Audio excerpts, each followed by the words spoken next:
si es una subvención de real a un proyecto muy interesante que puede generar valor en nuestra región, ya sea en cualquier ámbito, en el cultural, ¿no? En el educativo, en el tecnológico, etcétera, etcétera, con una serie de requisitos, yo podría entender que se dé subvención a algo que va a crear riqueza en nuestra sociedad. Pero la forma que damos nosotros subvenciones aquí en esta región, y en otras también, pero en Extremadura con el tema de fondos, FEDER, etcétera, etcétera, yo por lo menos no estoy muy de acuerdo. Yo no estoy de acuerdo en ese sentido. Me decías lo de la parte de crear riqueza a medio plazo en Extremadura aquí con los jóvenes empresarios. Yo veo mucho talento porque yo conozco mucha gente muy talentosa. Y yo trabajo en Madrid, además. Y a mí me sorprendía la cantidad de extremeños que había en Madrid muy buenos, que llamaban a empresas de aquí de Extremadura para pedir servicios a gente de Madrid y éramos extremeños cogiendo el teléfono dándole servicios a extremeños, pero como estábamos en Madrid, pues le decían, coño, los madrileños, ¿no? ¿Qué tal? Pero es que éramos extremeños, ¿no? El problema es que sí, el problema para venir aquí a invertir a nuestra región tiene que cambiar muchas cosas, porque claro, los que estamos aquí, yo creo que somos unos valientes, entre comillas, porque claro, venir aquí, quererte vivir aquí, primero que estamos mal comunicados, estamos fatal comunicados, eso para empezar. No tenemos el AVE, no tenemos los famosos vuelos, si quieres ya, tenemos que ir a Barcelona a reunirnos, y claro, sales de aquí a la 1 de la tarde, no te puedes volver, te tienes que quedar al día para volverte al día siguiente, o sea, primero eso. Después la parte de nuestra administración todavía sea del color que sea, no se ha creído nunca que los empresarios tienen que funcionar de otra manera. No pueden funcionar solamente que el PIB regional dependa en un 70% de lo que invierte en la administración, pues un problema que tenemos endémico, ¿no? También aquí en esta región, porque claro, está supeditando a que la administración invierta X dinero o dé tanto dinero para que las empresas obtengan beneficios, con lo cual las empresas dejan de ser competitivas, porque claro, si no tienes que competir, tienes un dinero que te va a entrar sí o sí, etcétera, etcétera, etcétera. Entonces, mientras que no erradiquemos ese tipo de mentalidad, ¿no? Porque al final acabamos haciendo todo lo mismo, ¿no? Que tal, la subvención, venga, vamos a ayudar a tal. Y es que no acabamos de entender, y a Extremadura nos la estamos cargando, porque al final la gente se está yendo fuera. Hay poca gente que se queda, a no ser que sea como temas de teletrabajo, como mi amigo José Luis, pues que tiene la suerte de teletrabajar para SAP, ¿no? Y está aquí en Badajoz, pero claro, un día está en China y otro día está en Polonia y vive aquí. Pero si no, la verdad es que tiene que cambiar la mentalidad un poco en ese sentido, sobre todo en nuestra administración, para ser más flexible con el empresario, ¿no? Y no apretarnos tanto, ¿no? Porque si aquí hay más de un empresario, sabéis que lo primero que hace la administración es cobrar. O sea, tú generas dinero, a la administración le da igual que no puedas pagar, te va a pedir que le pagues. Le da exactamente igual. Entonces, mientras que no se cambien eso para facilitar un poco las políticas empresariales de nuestra región, es complicado que la gente se vuelva. Sí. Sí, bueno, Paco. Yo voy un poco en la línea de Ricardo en el tema de la educación y aprovechando que aquí hay gente de esa rama de la educación en la universidad y no sé si en otros estamentos, hemos hablado de que la educación tiene que empezar desde abajo. Entonces, yo pienso que el tema educativo está enfocado en la adquisición de conocimientos y no en fomentar la creatividad de las personas. Entonces, yo creo que ahí es donde está la clave del tema, el hacer personas creativas y fomentar y apoyar y valorar esa creatividad en el alumno cuando está en sus exámenes, ese creo que es la clave.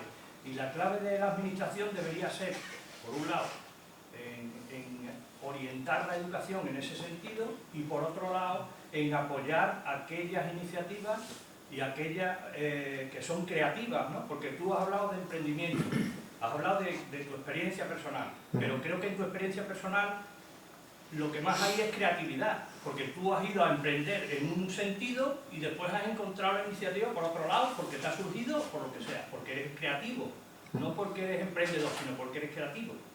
¿Me explico lo que quiero decir? De la rama de escritor de mi padre.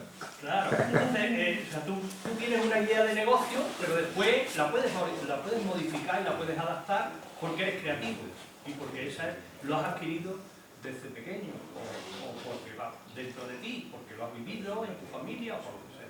Entonces creo que habría que enfocar en dos sentidos. Primero, educación estimulación creativa, fomentar la creatividad en los alumnos, tanto de pequeños como de mayores, como en la universidad, y segundo, el apoyar esas iniciativas creativas desde la administración, en el sentido pues, de facilitarle el que pueda condonarle una deuda o que pueda que no pierdas todo y encima sigas haciendo lo mismo, ¿no? El tema de la educación es un tema complicado, ¿no? Que deberían hablar los expertos, pero sí es cierto que siempre ahora todo el mundo nos habla de Finlandia, de los países nórdicos en este sentido, ¿no? Yo la verdad que soy no soy un experto en el sector, ¿no? Pero sí es cierto que yo, por mi experiencia personal, yo recuerdo haber siempre todo hecho teoría, ¿no? Que es un poco mi experiencia, y estaba hablando más con Luis antes, que él ha trabajado y vivido en Suiza, y decía que allí había una formación dual universitaria, ¿no? Que por la mañana ibas a trabajar a X empresas y por la tarde ibas a la universidad, ¿no? Era un poco la filosofía, con lo cual el alumno a los 3, 4, 5 años salía a trabajar y claro, tenía una experiencia pues de haber estado 3 o 4 años en empresas trabajando, ¿no? Que era un poco por ahí. Pero bueno, dentro del tema yo creo que los expertos deberían que saber mucho más que yo hablar en ese sentido. Buen día. Yo, bueno, iba a comentar, pero había estado comentando, yo no obstante creo que el principal problema que hay en Extremadura es la fuga del talento. Es la fuga del talento. Sí creo que hay una sociedad que, pues todos los años yo no sé cuántos universitarios saldrán, y hay creatividad, y hay talento, pero la mayoría se están yendo. ¿Y por qué? Pues simplemente porque no se dan las condiciones, ni a nivel financiero, ni a nivel institucional, y lo peor de todo a nivel idiosincrasia. La familia, las generaciones anteriores, tienen una aversión al riesgo muy importante. No pueden emprender chavales jóvenes recién salidos de la universidad que no tienen un respaldo. Tú, Pablo, lo has hecho, tenías tu mujer, tenías tus padres, pero es una excepción. Yo también lo he hecho, yo también tenía un respaldo. Emprender implica saber que te vas a equivocar 100 veces, hasta que llegues a la victoria final. Victoria final que cada vez es más frugal, ¿vale? Que crees que has triunfado y te viene otro fracaso, ¿no? Sí. No es Extremadura un sitio que esté preparado para eso. Y además, la cantidad de condicionantes que se tienen que dar, pues yo siento que me he quedado aquí a emprender, que he decidido quedarme aquí, que me he venido y he emprendido y me va bien, pero soy muy pesimista con el tema, ¿no? Lo cual no implica que tengamos que tirar la toalla, pero que se han perdido pues muchísimo tiempo y solo va a peor, solo va a peor. Yo en ese aspecto lo que creo que lo importante es una redefinición un poco, ¿no? De quién puede emprender y de que le expliquen a la gente de que yo creo que ha habido una comunicación institucional muy perniciosa, y digo muy perniciosa, voy mucho más allá de lo que ha dicho Ricardo antes, ¿no? De que no se han hecho las cosas bien. Yo creo que ese programa que te has dicho, el Agro 3, es muy malo, porque confunde a la gente, las quema en una fase muy temprana, aparte de gastar el dinero público, que es dinero de los contribuyentes, que se debe gastar en otras cosas. Entonces, veo permanentemente que se siguen cometiendo los errores. No creo que la solución sea fácil, por lo cual tampoco creo que nadie pueda tener una receta mágica para esto, pero ojalá que por lo menos a nivel de comunicación y agradeceros pues que traigáis a Pablo, ¿no? y que montéis esto, que la gente pueda tener un contacto más de primera, ¿no? Y yo, Pablo, porque Pablo aquí pues, ha sido secretario de organización de CEAGE, que es la Confederación Española de Asociaciones de Jóvenes Empresarios, donde hay federados no sé cuántos empresarios. Yo creo que los empresarios en general damos las gracias a gente como Pablo de que dediquen parte de su tiempo de manera totalmente altruista a representar a los demás, ¿no?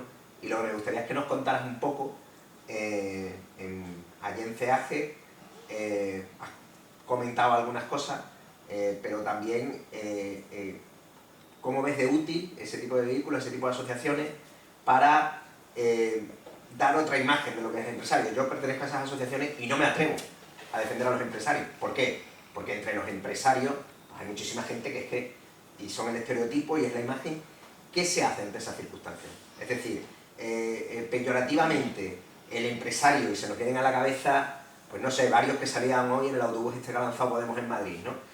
¿Qué hacéis los jóvenes empresarios, las asociaciones, para tratar de limpiar un poco o de poner en su sitio ese concepto Lo que tú estás diciendo, las asociaciones, ¿no?, que antiguamente un poco se han utilizado de una manera torticera. No, claro. Entonces, yo recuerdo hace poco otra persona que ha estado muy mezclada con, o sea, que ha estado contigo ahí, que yo le decía, tío, ten cuidado con quién te hace fotos.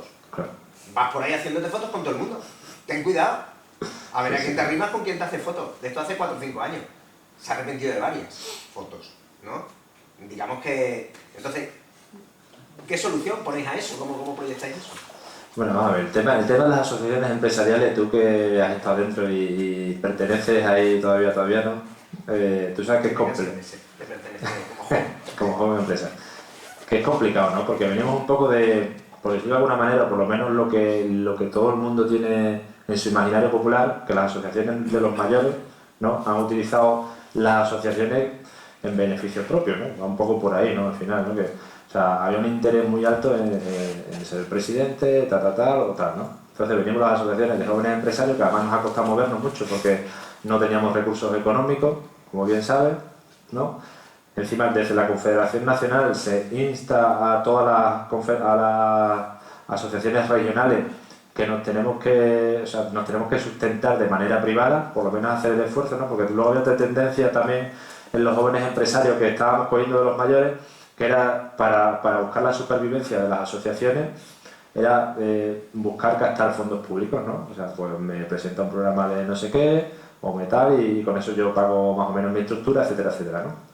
Que dentro de lo que cabe, las asociaciones de jóvenes empresarios era para pagar estructura, ¿no? Porque en otras asociaciones era para pagarse nómina, que es un poco por ahí por lo que va, ¿no? Y te las podías pagar de muchas maneras, ¿no? Te las ponías o te pagabas el kilómetro a 0,40 y te ibas como un campeón a hacer kilómetros todos los días, ¿no? Que es un poco lo que se ha hecho. Entonces, desde la Confederación un poco nacional, lo que estamos intentando es cambiar la imagen de los jóvenes empresarios que venimos desde abajo, ¿no?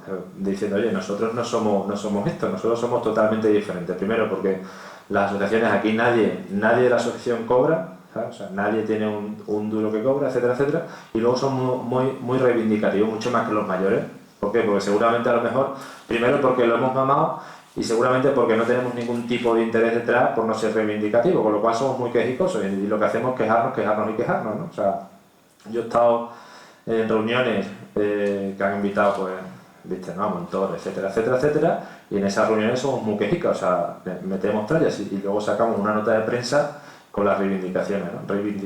Con lo cual, ahí seguramente nuestros mayores en ese sentido no son tan vehementes, ¿no? Y que luego somos otro tipo de emprendedores, ¿no? Somos yo creo que nos reciben la palabra esta de nomad, ¿no? Los mochileros emprendedores, un poco yo creo que somos esa nueva filosofía emprendedora, ¿no? De gente que nos ponemos una mochila a la espalda y podemos trabajar aquí, allí, con unas zapatillas, etcétera. Digo, como parte visual, ¿no?, de lo que es un emprendedor, ¿no?, un joven emprendedor. Con lo cual creo que caemos más simpáticos, por lo menos, somos más simpáticos en ese sentido, caemos más simpáticos cara a la gente, ¿no? Pero es cierto que somos más reivindicativos, no utilizamos las asociaciones a nuestro favor, etcétera, etcétera, etcétera, ¿no? Yo creo que es un poco por ahí, ¿no? Somos muy activos, o sea, tú lo ves, ¿no? Tenemos muchos comités de tecnología, de marketing, económico, etcétera, etcétera, donde debatimos un poco propuestas que vamos a lanzar a nuestras instituciones para que cambien un poco el marco legislativo, ¿no?, en este sentido.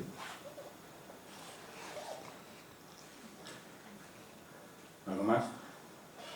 Nada, muchas gracias, Pablo, y que sigas con tus éxitos. Muchas gracias.